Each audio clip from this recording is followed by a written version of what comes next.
Brought to you bye रजनीगंधा।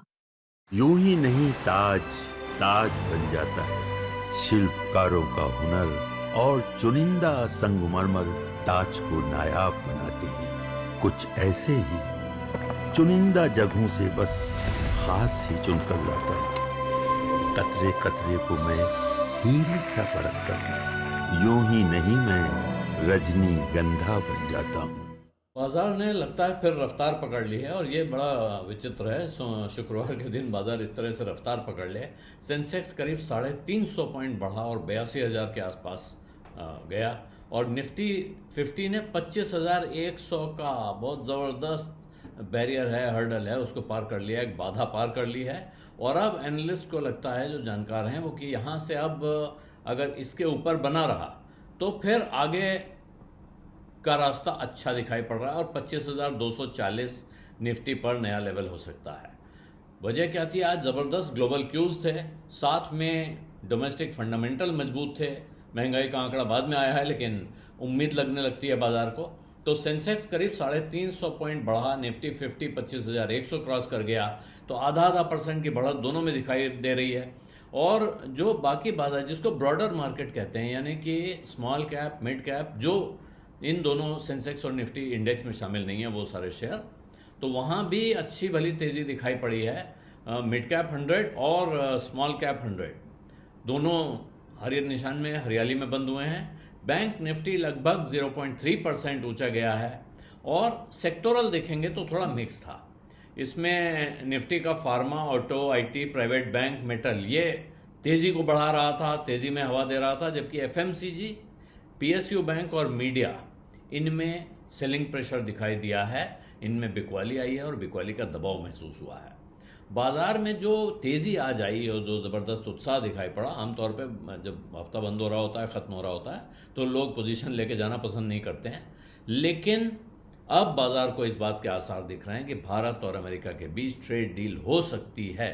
और ये आसार ही काफ़ी हैं जी, वहाँ तो सेंटिमेंट चलता है बाजार में। और साथ में जीएसटी रिफॉर्म्स हैं।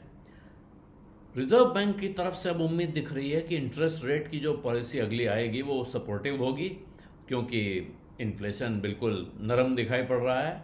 और साथ में मैक्रो इकोनॉमिक कंडीशंस भी मजबूत दिख रही हैं, यानी भारत की अर्थव्यवस्था मजबूत दिख रही है, उसके जो पैरामीटर्स हैं वो दिखा रहे हैं।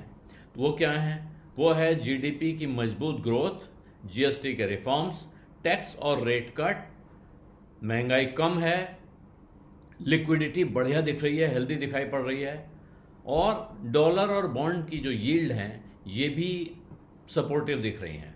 तो ये सब देख के, और साथ में अब डाउनग्रेड का जो लक्षण है वो ख़त्म होने जा रहा है। ऐसा लग रहा है कि डाउनग्रेड का सिलसिला पीक आउट हो गया है, ख़त्म हो गया है। अब कोई कितना किसी चीज़ को डाउनग्रेड करेगा।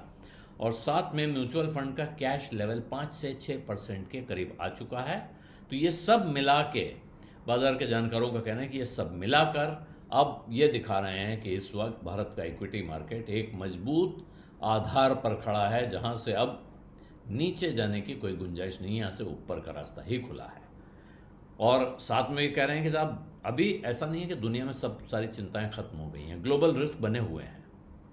जो अमेरिका और भारत के बीच रिश्तों पे सवाल हैं, वो सवाल अभी खत्म कहाँ हुए हैं। जब तक दोनों के बीच में समझौता न हो जाए और डोनाल्ड ट्रंप का प्रशासन, उनकी सरकार भारत पर जो एक्सेसिव टैरिफ लगा रखा है 25+25 यानी 50% का, उसको ख़त्म करने का, कम करने का ऐलान न कर दे, साथ में जो डोमेस्टिक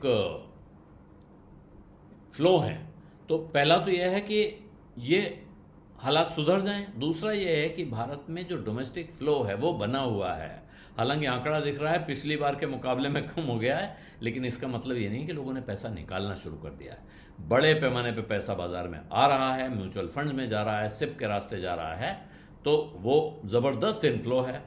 साथ में जो कमाई की गुंजाइश है वो ज़्यादा बढ़ती हुई दिख रही है। तो अब आने वाले 12 से 18 महीने यानी 1 से 1.5 साल में ज़बरदस्त रिकवरी की गुंजाइश बाजार में बिल्कुल तैयार दिखाई पड़ रही है।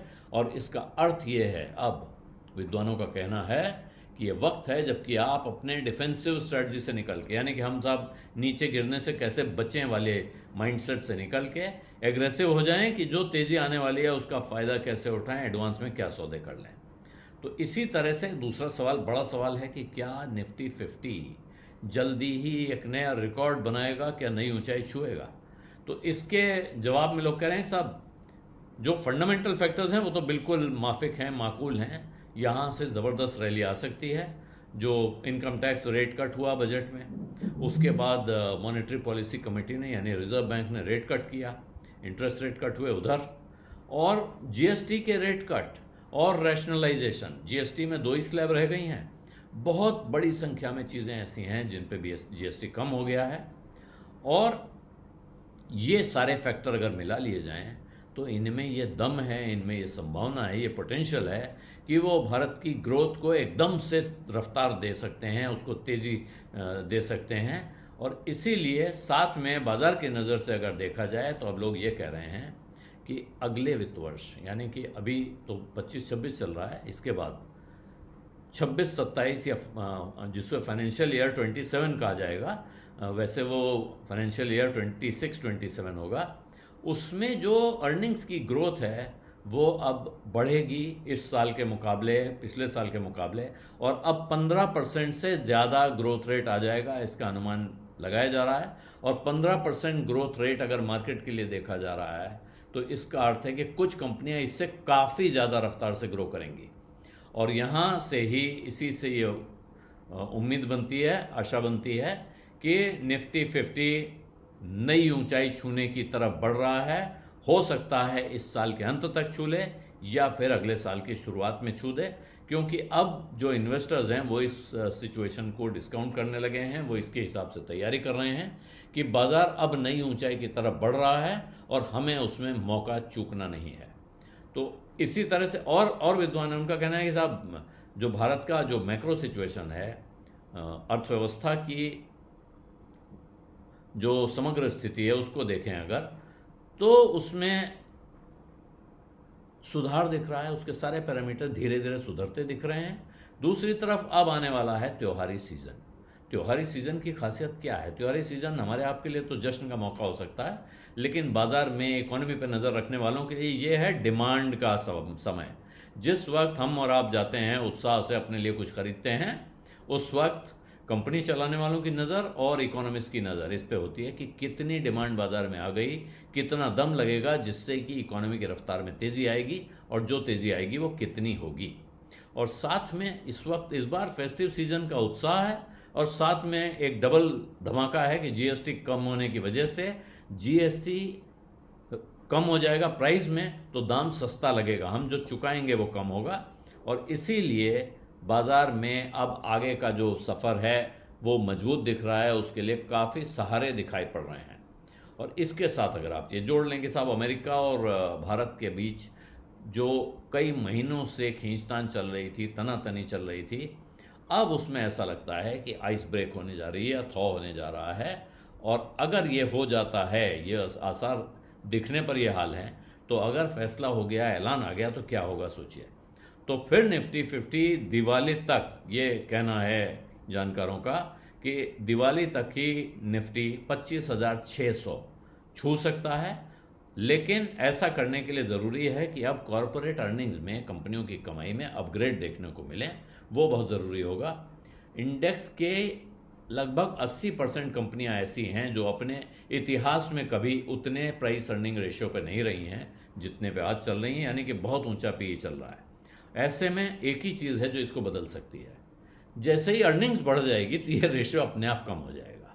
अगर संभावना देखी कि ये कंपनी 10 रुपया कमाती थी, अचानक आप कहें कि नहीं साहब ये कंपनी तो अगले साल 12 रुपये कमाएगी, तो पी सब्सटेंशियली कम हो जाएगी, वो रेशियो कम हो जाएगा। और इसीलिए जैसे ही वो, उसके बाद उस हिसाब से लोग री रेटिंग शुरू करेंगे कि भाई अगर इतना कमा रहा है भाव, ये इतना कमा रही है कंपनी, जो इसके शेयर का भाव ये होना चाहिए। तो वो भाव जैसे ही ऊंचा सेट होगा तो बाज़ार को एक ज़बरदस्त तेज़ी मिल सकती है। टेक्निकल में अगर देखें तो साहब 25,100 बड़ा क्रिटिकल बाधा थी, उसको पार कर लिया है बाज़ार ने।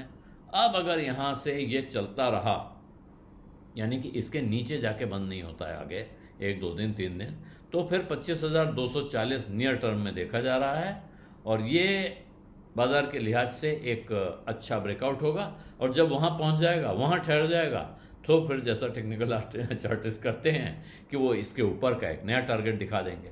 बीज अड्डा में आज इतना ही, अब इजाज़त दीजिए। धन्यवाद।